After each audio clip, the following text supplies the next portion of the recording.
काम पर जा रहे हैं। यह कविता राजेश जोशी द्वारा लिखित है। इस कविता में कवि ने बच्चों से बचपन छिन जाने की पीड़ा व्यक्त की है।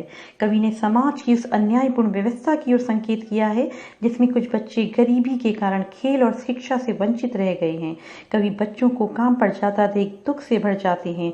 वे दुख प्रकट करते हुए कहते हैं कि बच्चे खेलने कूदने और पढ़ने लिखने के दिनों में काम करने को मजबूर हैं। अतः कवि अपनी इस कविता के माध्यम से समाज में जागरूकता लाकर बच्चों के मासूम बचपन को सुरक्षा प्रदान करना चाहते हैं ताकि वे अपने बचपन का आनंद उठा सकें। प्रश्न 1। कविता की पहली 2 पंक्तियों को पढ़ने तथा विचार करने से आपके मन मस्तिष्क पर जो चित्र उभरता है उसे लिखकर व्यक्त कीजिए। उत्तर है, कविता की पहली 2 पंक्तियों को पढ़ने तथा विचार करने से बाल मजदूरी का चित्र उभरता है। बच्चों के प्रति चिंता और करुणा का भाव उमड़ता है। छोटी सी उम्र में ही इन्हें अपना और परिवार का पेट भरने के लिए ना चाहते हुए भी इन बच्चों को इतना ठंड में सुबह सुबह उठकर काम पर जाना पड़ रहा है। कवि का मानना है कि बच्चों के काम पर जाने की भयानक बात को विवरण की तरह न लिखकर सवाल के रूप में पूछा जाना चाहिए कि काम पर क्यों जा रहे हैं बच्चे। कवि की दृष्टि में उसे प्रश्न के रूप में क्यों पूछा जाना चाहिए। उत्तर है, आज बाल श्रम का व्यापक पैमाने पर फैलना कहीं न कहीं समाज की लापरवाही को उजागर करता है। समाज की सोई हुई अन्यायपूर्ण व्यवस्था को जागरूक करने और बाल श्रमिकों की दुर्दशा को सुधारने के लिए कवि ने बच्चों के काम पर जाने की भयानक बात को विवरण की तरह न लिखकर सवाल के रूप में पूछे जाने पर बल दिया है। प्रश्न 3। सुविधा और मनोरंजन के उपकरणों से बच्चे वंचित क्यों हैं। उत्तर है, आर्थिक संकट और मजबूरी के कारण माँ बाप या कई घर वाले अपने बच्चों को पढ़ाने में सक्षम नहीं हो पाते। फलस्वरूप उनके बच्चे स्कूल तक नहीं पहुंच पाते हैं। गरीब बच्चों को अपने माँ बाप का हाथ भी बटाना पड़ता है। साथ ही साथ सामाजिक व्यवस्था भी सही न होने के कारण गरीब बच्चों को अन्य बच्चों की तुलना में हर सुख सुविधाओं से वंचित होना पड़ता है। इसलिए कवि ने कहा है कि सुविधा और मनोरंजन के उपकरणों से बच्चे वंचित हैं। प्रश्न है, दिन प्रतिदिन के जीवन में हर कोई बच्चों को काम पर जाते देख रहा है, फिर भी किसी को कुछ अटपटा नहीं लगता। इस उदासीनता के क्या कारण हो सकते हैं। उत्तर है, आज का मनुष्य इतना आत्म केंद्रित हो चुका है कि उसके पड़ोस की घटना की खबर भी उसे कभी कभी ही लगती है। मनुष्य अपनी परेशानियों को सुलझाने में इतना व्यस्त है कि किसी और की परेशानी की तरफ देखने तक की फुर्सत नहीं है। लोगों को कम कीमत में अच्छे श्रमिक मिल जाते हैं, इसलिए इसके विरुद्ध कदम उठाकर वे स्वयं को इस सुख से वंचित नहीं करना चाहते हैं। प्रश्न 5।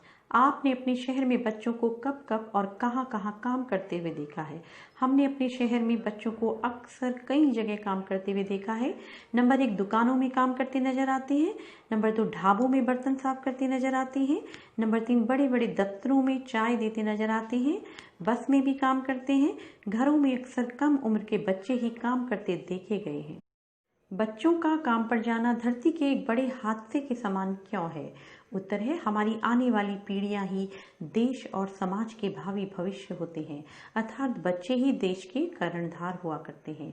यदि बच्चे ही निरक्षर रहेंगे तो देश का भविष्य अंधकारपूर्ण हो जाएगा, अर्थात देश को तरक्की की राह ले जाने वाली पीढ़ियां ही शिक्षा से वंचित रहेंगी तो देश में अपराधियों की संख्या में बढ़ोतरी होना निश्चित हो जाएगा।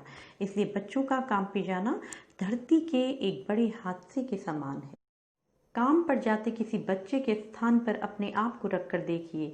आपको जो महसूस होता है उसे लिखिए। काम पर जाते बच्चों के स्थान पर यदि हम स्वयं को रखेंगे तो हमें अपनी स्थिति अत्यंत कष्टदायक लगेगी। दूसरे बच्चों को खिलौने से खेलते तथा स्कूल जाते देख हमारे मन में तरह तरह के प्रश्न उभर आएंगे। हम स्वयं को उनके समक्ष हीन महसूस करेंगे। प्रश्न 8।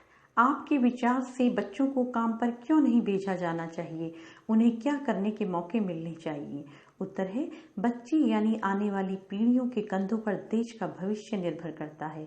बच्चे कच्चे घड़े के समान होते हैं, जिन्हें जिस दिशा में ढाल दिया जाए वे वैसा ही बन जाते हैं और निरक्षर बच्चे आगे चलकर गलत रास्ता चुन लेते हैं, जो तरह तरह के अपराध में संलिप्त हो जाते हैं। इसलिए मेरे विचार से बच्चों को काम पर नहीं भेजा जाना चाहिए। उन्हें उनके शिक्षा के अधिकार से वंचित करना एक अमानवीय अपराध है। यह समाज का महत्वपूर्ण दायित्व है कि वह वंचित अशिक्षित बच्चों को संरक्षण दे। शिक्षा और आनंदित वातावरण से वंचित और अशिक्षित बच्चों को जोड़ने का कार्य होना चाहिए। उन्हें पढ़ने लिखने खेलने कूदने का पूरा अवसर प्रदान करना चाहिए। आज बच्चे जितना ज्यादा सशक्त बनेंगे, देश उतना ही ज्यादा मजबूत और सशक्त बनेगा।